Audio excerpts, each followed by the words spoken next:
There should have been a lofty, impenetrable wall between them, so that they should not stare so coldly, so starkly at each other.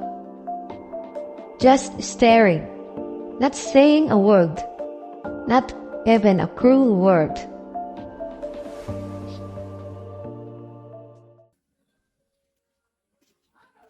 Formerly there had been no bamboo fence. There had been 2 rows of vegetables, one to each house, and the soil was not parched but soft and rich. Magandang umaga, Aling Sebia.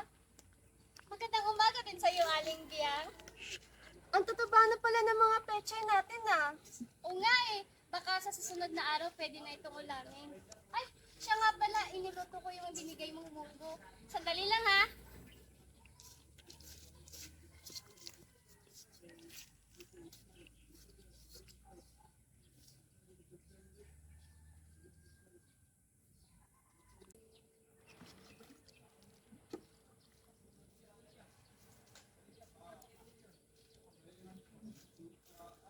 But something had happened, and the friends came to be built. One of them had caught her husband with the other one night. Mahal?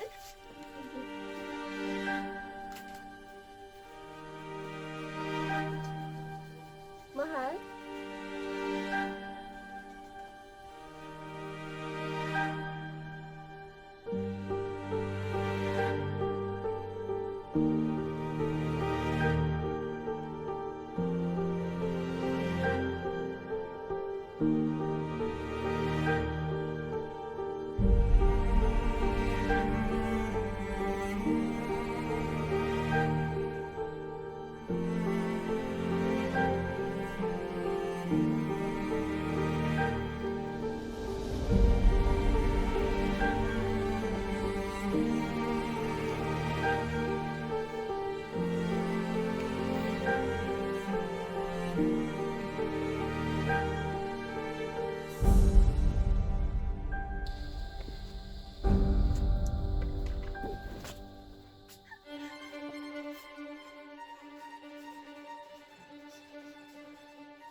And the next morning, she had gone to the bamboo clumps and felled canes with her woman's strength.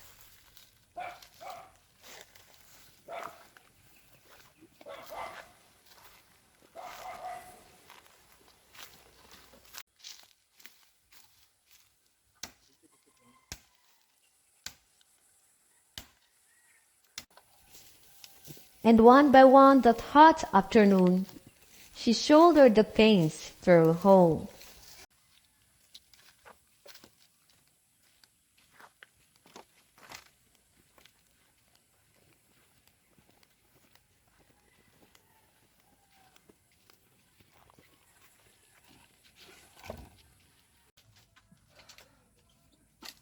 When morning dawned, she rose and went at the back of the house and began to split the bamboos.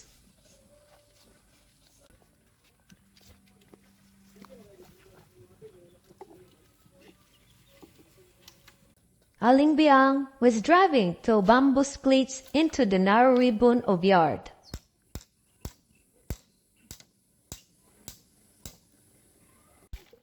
When her husband asked her, Anong ginagawa mo, mahal? Gumagawa ko ng bakod. Para saan? Kailangan ko ng bakod.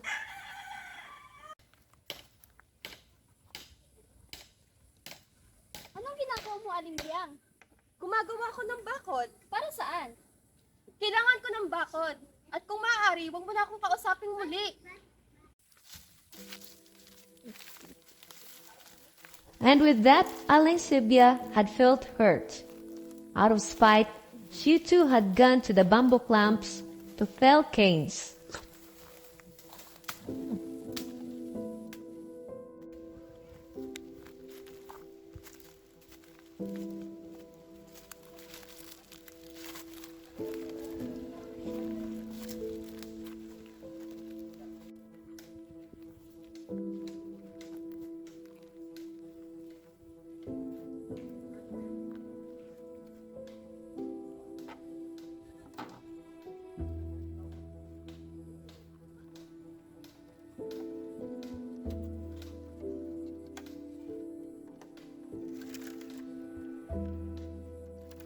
After she had split them, tried though she was, she began to thrust them into the ground, on the same straight line as Aling Biang's, but from the opposite end. The building of the fence progressed from the opposite end. The building of the fence progresses from the ends centerward.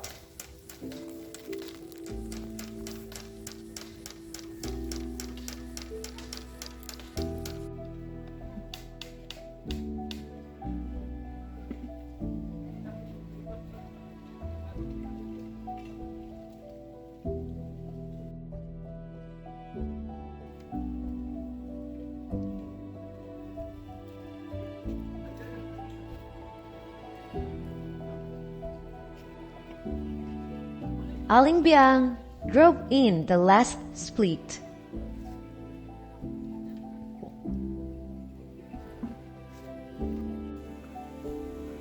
Two young women gazed pridefully at the majestic wall of green that now separated them.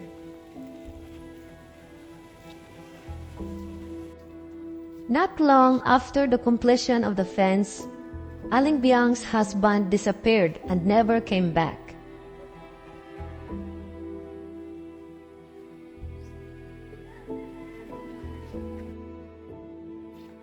Aling Biang took the matter passively. The fence hid all the happenings in each house from those who lived in the other.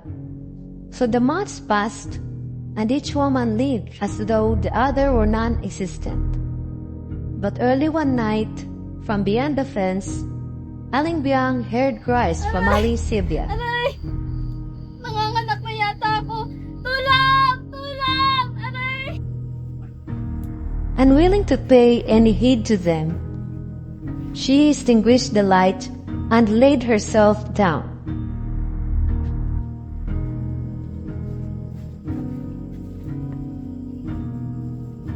But in spite of all, the cries of the other woman made her uneasy. She stood up, went to the fence, and cried from there.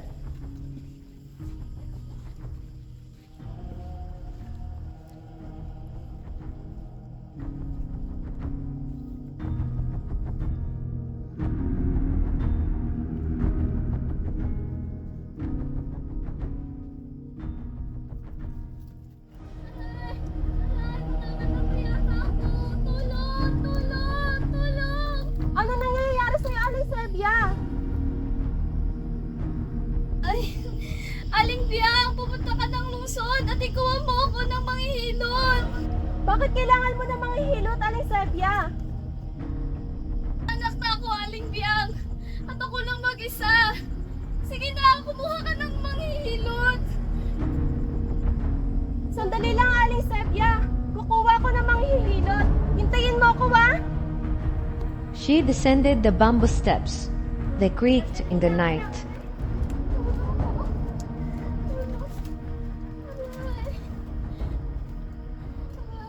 Sige, Iri! Iri pa! Iri!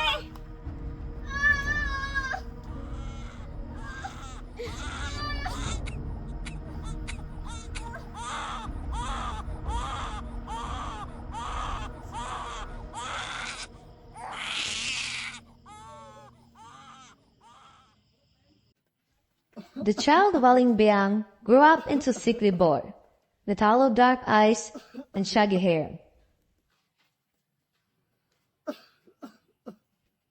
And the child that was born to Aling Sylvia grew up into a girl with rugged features, a singing face, and a very narrow brow. The boy king was not allowed to play by the roadside.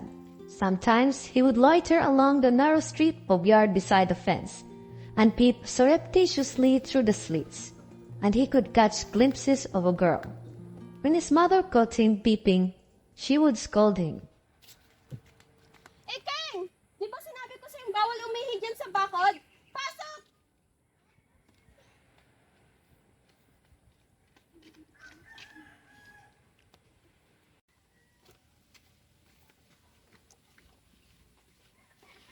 Giniginaw ka ba, King?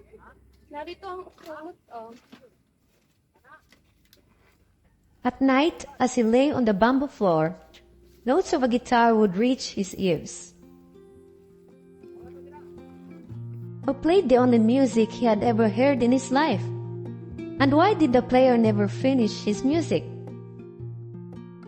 And one night, after Aling Biang had prepared his bedding beside her, the king approached her. Sa may pintuan na po ako matutulog, inay. Malaki na po ako. 20 anyos na po.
Siya yun.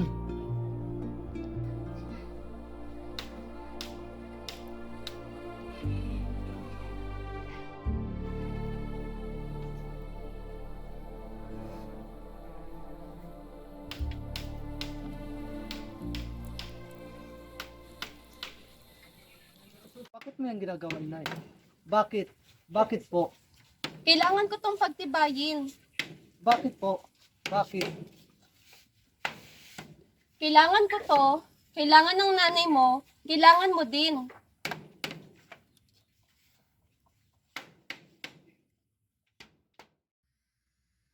That night, no playing came from beyond the fence, and the king knew why.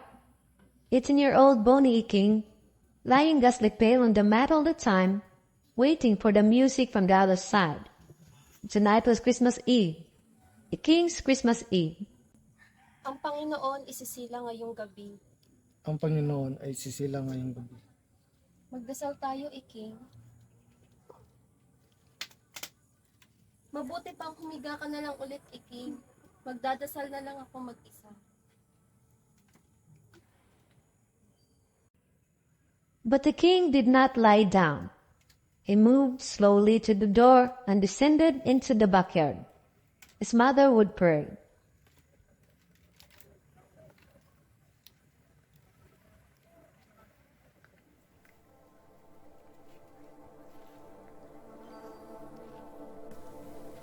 Kaya ba yung magdasal?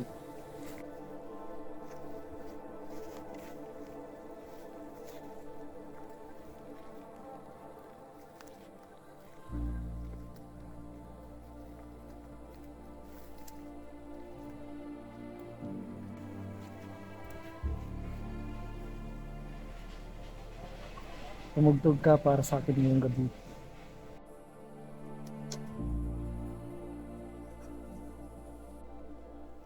He saw that she heard. Her ugly face turned sharply to the fence that separated him and her. He wept. He had spoken to her for the first time. The first time. He laid himself down as soon as he was back in the house.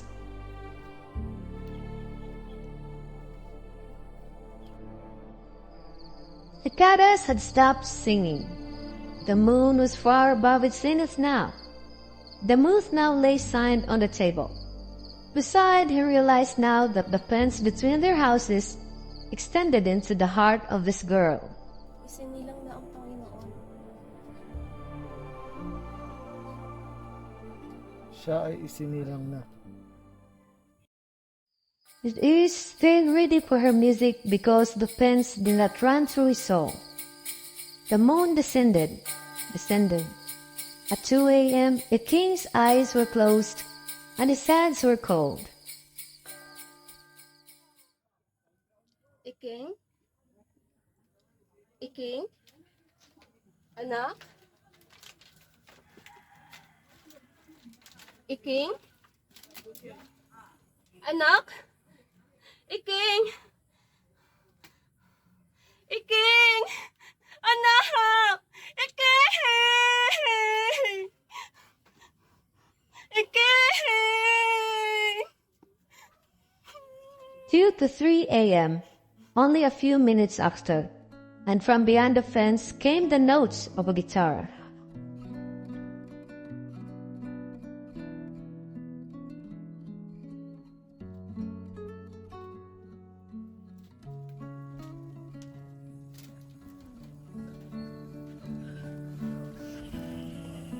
Nanunuya sila. Sino tumutugtog ng ganitong kaaga? Namatayan ako ng anak.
Ay, paspasan mo juga. Hinaya!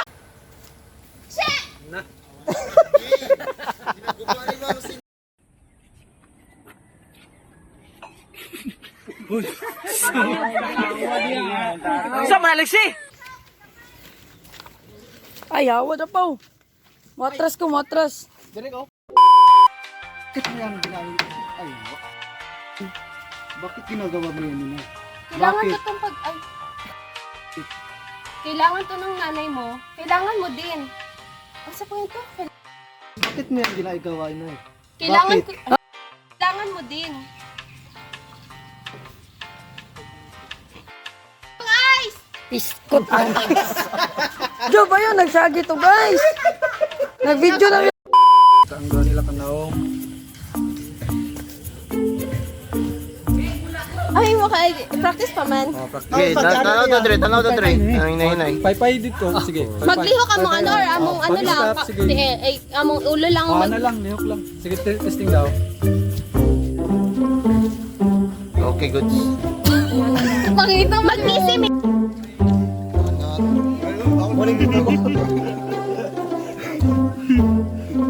Kandusut.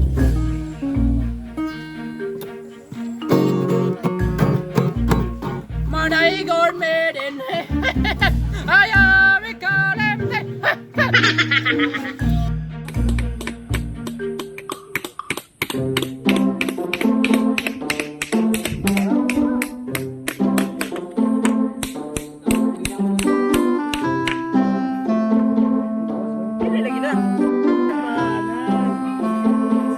Saan ka punta? To the moon. Yeah, yeah. Whoop! Ito man ang gitsaw ka nang mura sa luya tanawon mo. Na masakitan gitsag dating. Ma'am, mga artista, ma'am. Ipangluya na ni. Yay! Matingala si Ma'am Bausa. Maningin sa kuwa. Mo may paganda. Tiguang naman. Kapit naman ni Krimit.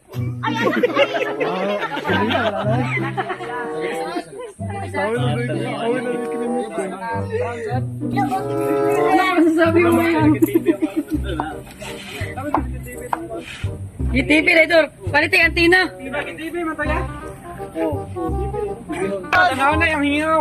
Mura kong tambay sa kanto ko na murag may lumoy.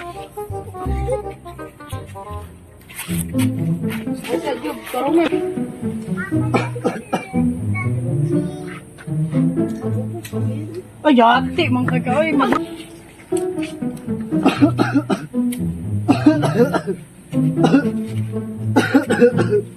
Mura makanali.